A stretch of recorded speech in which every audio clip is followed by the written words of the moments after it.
Mes chers compatriotes du Togo et de la diaspora, fidèles cette année à la tradition qui veut que le chef de l'État offre ses vœux à la nation à l'occasion du Nouvel An, je vous présente ce soir ceux que je forme pour le Togo, pour vous-même et ceux qui vous sont chers. Notre pays, comme l'ensemble des nations du monde, a connu une année 2024 difficile à beaucoup d'égards. Au cours de l'année écoulée, les conséquences de nombreux conflits ont pesé sur chacun d'entre nous. La guerre qui oppose l'Ukraine à la Russie, outre son coût humain, déstabilise les circuits commerciaux mondiaux. Le conflit israélo-palestinien exacerbe le risque d'un embrasement généralisé au Moyen-Orient. Là encore, ce sont les voies du commerce mondial qui s'en trouvent fragilisées. Plus préoccupant, le risque de guerre commerciale s'est accru, en particulier entre les États-Unis et la Chine. Ces conflits nuisent à notre développement et sont souvent à l'origine d'une inflation qui pèse sur le pouvoir d'achat de chacun d'entre nous. Mon autre grande préoccupation concerne, vous vous en doutez, la crise climatique. Celle-ci affecte durement notre activité agricole et contribue à accroître l'insécurité alimentaire. En effet, moins le climat est prévisible, plus il est difficile pour nos agriculteurs d'organiser leur production. À ces difficultés se rajoute dans la sous-région une situation sécuritaire difficile qui s'étend aujourd'hui à l'ensemble du Sahel. Guerre commerciale, crise climatique, conflits sécuritaires. Rien n'indique aujourd'hui que 2025 verra facilement disparaître ces difficultés. Pourtant, malgré ces différentes crises, je veux vous dire ce soir ma conviction que notre pays avance et que nous pouvons ensemble, si nous en avons l'ambition, tracer un chemin plus optimiste pour l'avenir. C'est en ce sens que le gouvernement togolais a pris en 2024 les mesures que la situation imposait. D'abord en faveur des populations rurales. Nous avons poursuivi l'effort pour renforcer la sécurité alimentaire, œuvrer en faveur de la souveraineté alimentaire et permettre à nos vaillants agriculteurs de vivre dignement de leur travail. Au cours de l'année écoulée, le budget de l'État a alloué plus de 10 milliards de francs CFA au profit de 149 000 producteurs agricoles à travers divers mécanismes d'aide à l'agriculture. C'est ainsi aussi que l'État a subventionné l'achat d'engrais à hauteur de 17 900 millions, déployé 400 tracteurs agricoles et distribué 3 500 kits d'irrigation. Pour aller plus loin, j'ai procédé en 2024 au lancement du programme de construction de 21 ponts modulaires mixtes en acier et béton. Cet ambitieux programme permettra le désenclavement du milieu rural, condition essentielle de son développement économique et social. Dans le secteur de l'eau, à travers différentes initiatives, ce sont plus de 350 ouvrages hydrauliques qui ont été réalisés au cours de l'année sur l'ensemble de notre territoire. Et sur la période 2024, ce sont 3000 ouvrages que nous avons pu réaliser. Et enfin, plus de 1000 kilomètres de pistes rurales ont été ouvertes ou réhabilitées chaque année depuis 2020, améliorant de manière très significative l'accès de nos agriculteurs au marché. Cet effort majeur pour le secteur agricole est essentiel pour l'avenir de notre pays. Au-delà de ces efforts au bénéfice du secteur agricole, une attention toute particulière a été portée au secteur de la santé. En janvier 2024, a été lancé le chantier de l'AMU, l'assurance maladie universelle, qui vise à assurer à chaque citoyen un accès équitable à des soins de santé de qualité.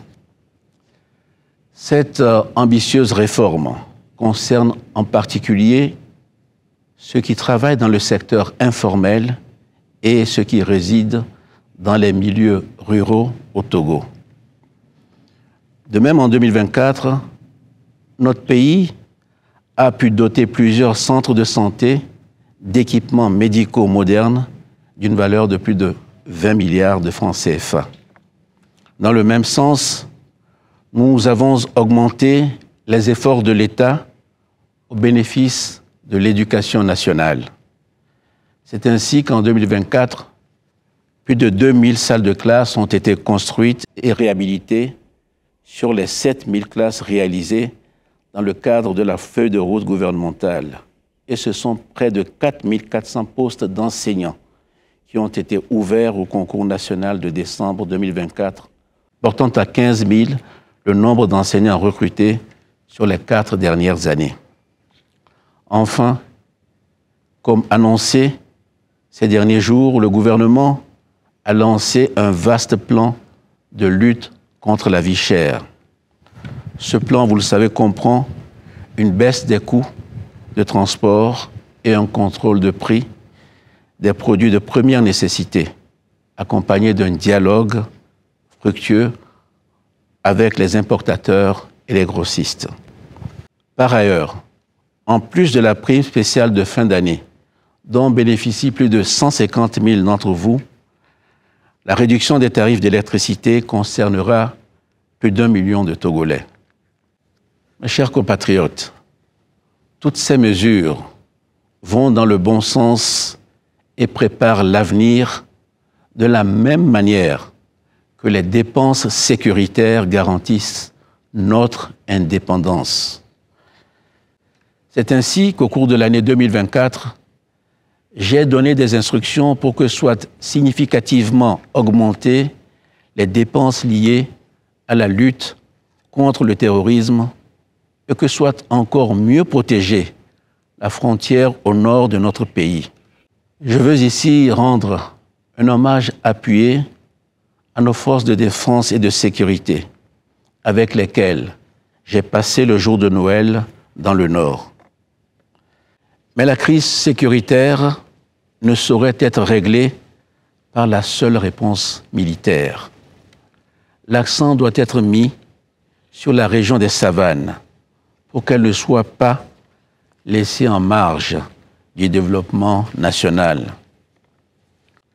Ma conviction profonde est qu'au-delà du militaire, il faut le développement économique.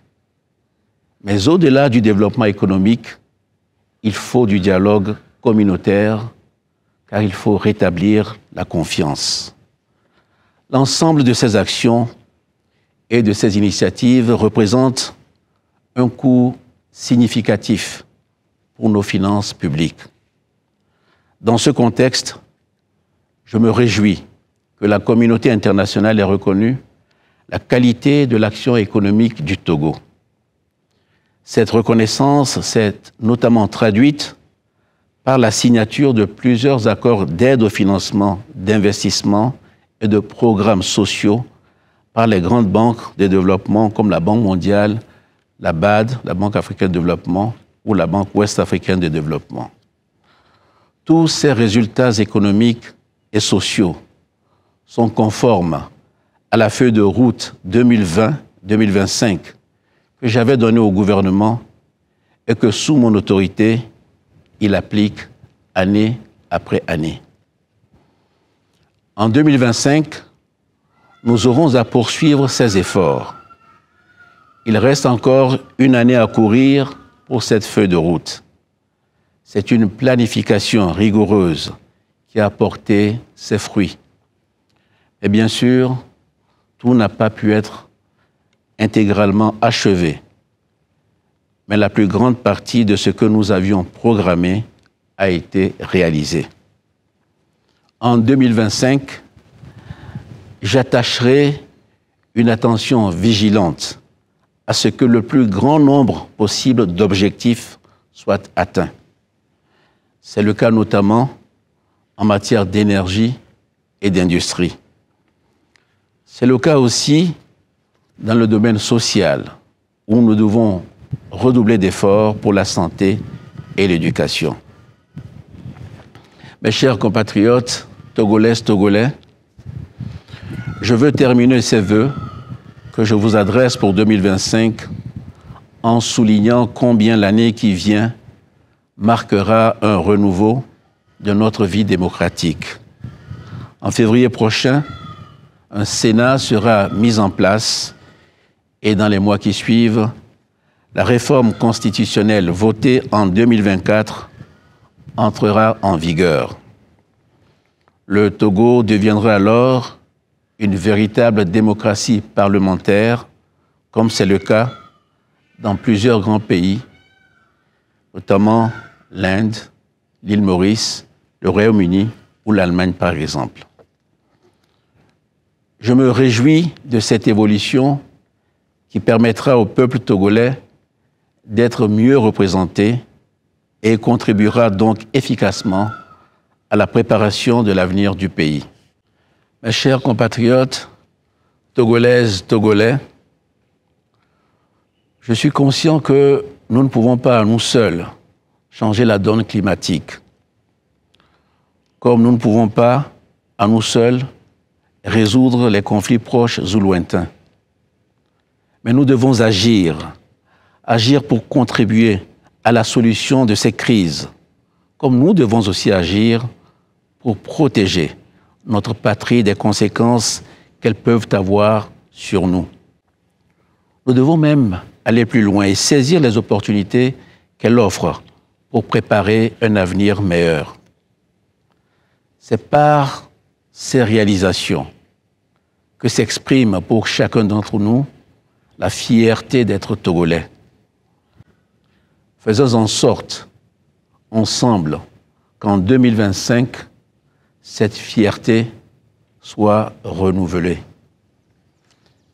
Bonne année à tous et que Dieu bénisse notre cher pays, le Togo.